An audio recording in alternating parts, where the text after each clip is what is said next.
우리는 살아가며 수많은 인연을 맺습니다. 어떤 인연은 평생을 함께하고 어떤 인연은 잠시 스쳐도 깊은 흔적을 남깁니다. 하지만 문득 이런 생각이 들 때가 있습니다. 왜 좋은 인연은 내게 오지 않을까? 그러고는 쉽게 운명이나 재수를 탓하곤 합니다. 부처님께서는 인연에 대해 다음과 같이 말씀하셨습니다. 모든 인연은 덕에서 온다. 그대가 짓는 마음과 행위가 내일 만날 인연을 이끈다.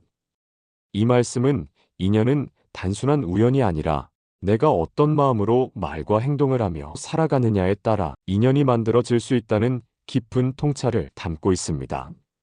오늘 진리의 정원에서는 부처님의 가르침을 따라 덕이 어떻게 인연을 이끄는가를 함께 살펴보겠습니다.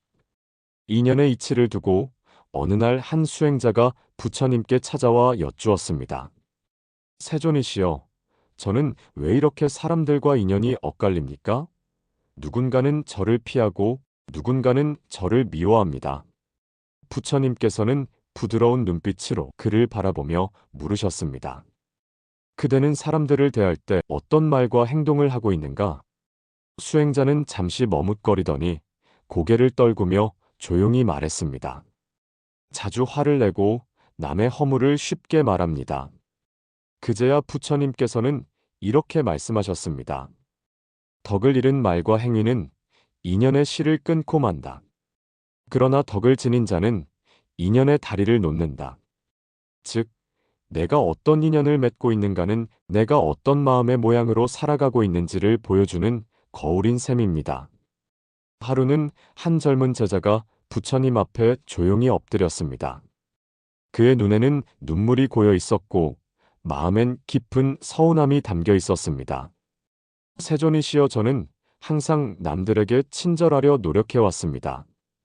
무례한 말을 들었을 때도 참았고 억울한 오해를 받아도 화내지 않으려 애썼습니다. 그런데 돌아오는 것은 무시와 냉대뿐입니다. 저는 왜 아무리 노력해도 따뜻한 인연을 만나지 못하는 걸까요? 부처님께서는 제자의 마음을 가만히 들여다보시고는 이윽고 나직하게 말씀하셨습니다. 그대가 지금 베푼 덕은 아직 피지 않은 씨앗일 뿐이다. 인연의 열매는 때를 기다릴 줄 아는 자에게 맺힌다. 제자는 고개를 들고 다시 여쭈었습니다. 그럼 저는 언제쯤 그 덕을 돌려받을 수 있을까요? 부처님께서는 작은 연잎 하나를 들어 보이며 말씀하셨습니다. 이 잎도 햇살과 비를 오래 기다린 뒤에야 이만큼 자라지 않았느냐. 덕은 물처럼 보이지 않는 곳에서 흘러때가 되면 인연이라는 강줄기로 드러난다. 지금 그대가 베푸는 친절은 잠시 외면받을지라도 그 파문은 반드시 돌아오느니라. 그리고 이렇게 덧붙이셨습니다. 진정한 덕은 대가를 바라지 않을 때 가장 깊다. 누군가 보길 바라며 행한 선은 흔들리지만 보이지 않아도 기꺼이 나눈 선은 결코 사라지지 않는다. 이 말에 제자는 눈을 감고 한참을 침묵했습니다. 그리고는 조용히 합장하며 말했습니다. 세존이시여, 저는 이제 바라지 않고 덕을 짓겠습니다. 그 덕이 언젠가 누군가의 마음을 살릴 수 있다면 그것으로 충분합니다. 이처럼 덕은 보이지 않아도 삶의 흐름을 바꾸며 언젠가 누군가의 지친 마음을 적시는 인연으로 돌아옵니다. 다음은 부처님의 가르침이 담긴 일화를 통해 덕이 어떻게 좋은 인연을 만드는가를 함께 살펴보겠습니다. 작은 마을 사찰 앞에는 매일같이 찻잔 하나가 조용히 놓여 있었습니다. 누가 가져다 두는지 언제 두고 가는지도 알 수 없었지만 그 찻잔은 언제나 따뜻했고 그 안엔 정갈한 차가 담겨 있었습니다. 스님들은 감사한 마음으로 차를 마셨지만 누가 차를 놓고 가는지 점차 궁금해졌습니다. 그러던 어느 날 새벽 예불을 마친 스님 하나가 허름한 옷차림의 노인이 다가오는 모습을 보았습니다. 노인은 묵묵히 찻잔을 내려놓고 아무 말 없이 돌아서려 했습니다. 스님이 그를 붙잡고 물었습니다. 노인장, 이 차를 매일 올리는 분이 바로 당신이십니까? 노인은 고개를 끄덕이며 담담히 말했습니다.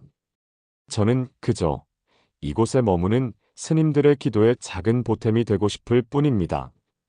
제 이름도 뜻도 굳이 전하지 않아도 됩니다. 그저 차 한 잔이 따뜻한 인연이 되기를 바랄 뿐이지요. 그렇게 그는 조용히 돌아갔고 수년이 흐른 어느 날 한 아이가 병으로 생사의 경계에 놓이게 됩니다. 그 아이는 다름 아닌 매일 차를 올리던 그 노인의 외아들이었습니다. 사원의 스님들은 그 아이를 위해 정성을 다해 기도했고 기적처럼 아이의 병세는 호전되었습니다. 소식을 들은 이들은 모두 놀라워했고 부처님께도 그 이야기가 전해졌습니다. 그 말을 들은 제자 아난다가 부처님께 여쭈었습니다. 세존이시여, 그 노인은 오직 차 한 잔만을 올렸을 뿐인데 어찌하여 그 아들의 생명을 살릴 수 있었습니까? 부처님께서는 조용히 말씀하셨습니다. 그 노인은 이름 없이 덕을 쌓은 이다.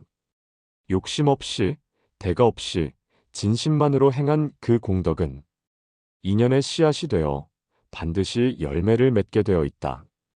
그가 뿌린 그 따뜻한 마음이 가장 절실한 순간에 복이 되어 돌아온 것이다. 이렇듯 보이지 않는 덕은 인연이 되어 가장 필요한 때 가장 큰 은혜로 되돌아옵니다.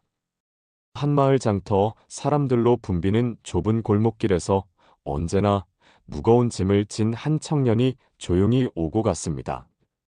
그는 하루 종일 짐을 나르느라 땀에 젖어 있었지만 누구를 마주치든 꼭 미소를 지으며 말했습니다. 좋은 하루 되세요. 감사합니다. 작은 인사였지만 그의 얼굴엔 언제나 밝은 온기가 맴돌았습니다. 사람들은 처음엔 그를 눈여겨보지 않았습니다.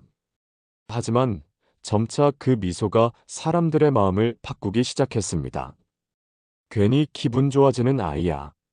어려운 처지일 텐데 저렇게 인사하는 거 보면 참 싹싹하네. 그러던 어느 날 그 모습을 지켜보던 한 상단의 큰 상인이 그를 불러 세웠습니다. 자네 같은 사람이라면 내 상단을 맡겨도 되겠네. 짐만 나르는 게 아니라 사람의 마음을 움직일 줄 아니. 그는 그렇게 짐꾼에서 상단의 책임자가 되었고 진심을 다해 사람들을 이끌며 존경받는 인물이 되었습니다. 그의 이야기를 들은 제자 아난다가 부처님께 여쭈었습니다. 세존이시여, 그 청년은 아무런 재산도 권세도 없었습니다. 단지 미소 지으며 인사했을 뿐인데 그것이 어찌하여 그렇게 큰 인연의 결실로 돌아올 수 있었습니까? 부처님은 조용히 말씀하셨습니다. 진심이 담긴 인사는 가장 값진 덕이 된다. 그는 가진 것은 없었지만 마음속 자비를 매일 나누었느니라. 가난한 몸으로 부유한 마음을 실천한 자의 덕은 천금보다 무겁고 그 덕은 반드시 사람의 길을 연다. 진심 어린 말 한마디, 미소 하나도 덕이 됩니다. 무엇을 얼마나 가졌느냐보다 어떤 마음으로 살아가느냐가 결국 좋은 인연을 이끄는 힘이 됩니다.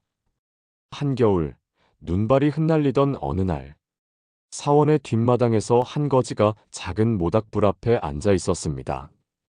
그의 품속에는 한 조각 남은 보리빵이 있었고 곁에는 배고픔에 지친 어린 소년이 추위에 떨고 있었습니다. 거지는 빵을 꺼내 잠시 망설였습니다. 자신도 배가 고팠고 그것은 마지막 끼니였습니다. 그러나 그는 조용히 빵을 나눠 반을 잘라 소년의 손에 건넸습니다. 같이 먹자. 배가 덜 고플 거야. 그 장면을 우연히 지켜본 상인이 있었습니다. 그는 다가와 말했습니다. 이 빵이 마지막이었소? 거지는 고개를 끄덕였습니다. 상인은 금화 몇 잎을 꺼내 그의 손에 쥐어주며 말했습니다. 그대는 가진 것이 없지만 마음은 가장 부유하군요. 이 아이와 함께 따뜻한 방에서 겨울을 보내시오. 이 일화를 들은 어느 날 제자 아난다가 부처님께 여쭈었습니다. 세존이시여, 가난한 거지가 가진 것 없는 상황에서도 남을 도운 이 이야기가 너무 감동적입니다. 이러한 나눔도 덕이 됩니까? 작고 미약한 행동도 복이 될 수 있습니까? 부처님은 조용히 말씀하셨습니다. 나눔은 크기로 판단되지 않는다. 진심에서 우러난 나눔은 가장 큰 공덕이 된다. 많이 가진 자가 나누는 것은 분할일 뿐이나 적게 가진 자가 나누는 것은 자기 마음을 내주는 것이니라. 그리고 이어 말씀하셨습니다. 그 거지는 외형은 거칠었으나 그 마음은 부처에 가까웠다. 그 덕은 누군가의 목숨을 살리고 세상의 추위를 녹일 인연이 된다. 이렇듯 가진 것이 적어도 진심을 다해 나누는 행동은 가장 깊은 덕입니다. 작은 나눔 하나가 인연을 살리고 세상을 따뜻하게 바꿀 수 있습니다. 산사 깊은 곳, 한 노승이 조용히 살고 있었습니다. 그 곁에는 아직 어린 동자승 한 명이 있었습니다. 동자승은 종종 실수를 반복했습니다. 물동이를 엎지르고 불을 꺼뜨리고 기도 시간에 늦기도 했습니다. 그때마다 주변 사람들은 속이 타들어갔지만 노승은 단 한 번도 그를 꾸짖지 않았습니다. 오히려 그 아이가 잠든 밤이면 깨진 바가지를 다시 붙이고 젖은 옷을 말려두곤 했습니다. 그러던 어느 날 동자승이 조심스럽게 노승에게 물었습니다.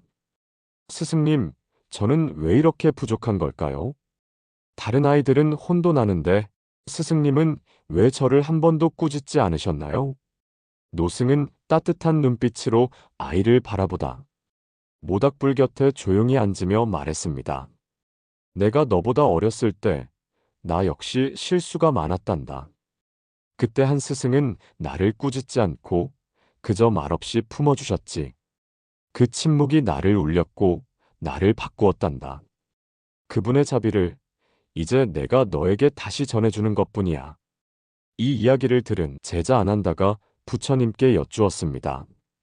세존이시여, 말없이 용서하고 감싸는 것이 정말 올바른 가르침이 될 수 있습니까? 꾸짖지 않으면 사람이 성장할 수 있을까요? 부처님은 미소 지으며 말씀하셨습니다. 꾸짖는 말은 귀에 남고 감싸는 침묵은 마음에 남는다. 말은 순간을 바로잡지만 침묵은 마음의 방향을 바꾼다. 그대가 누군가를 진심으로 가르치고자 한다면 아무 말 없이 기다리는 것도 가장 깊은 자비이니라. 그 후 동자승은 마음을 다잡고 수행에 정진했고 수년 뒤 자신이 스승이 되었을 때 한 어린 수행자에게 말했습니다. 나도 한때 아무 말 없이 품어준 스승을 만났단다. 그 침묵이 나를 지켜냈어. 이제는 그 은혜를 너에게 다시 전하고 싶구나. 이렇듯 침묵은 가장 큰 가르침이 될 수 있습니다. 말로 남기지 않아도 마음에 남은 자비는 인연을 이어주는 깊은 덕으로 흐르게 됩니다. 앞선 일화들에서 알 수 있듯 덕은 특별한 순간에만 실천하는 것이 아니라 일상 속 작은 마음과 태도에서 비롯됩니다. 그렇다면 우리는 어떻게 덕을 쌓으며 살아갈 수 있을까요? 부처님께서는 이렇게 말씀하셨습니다. 선행은 특별한 날에만 하는 것이 아니다.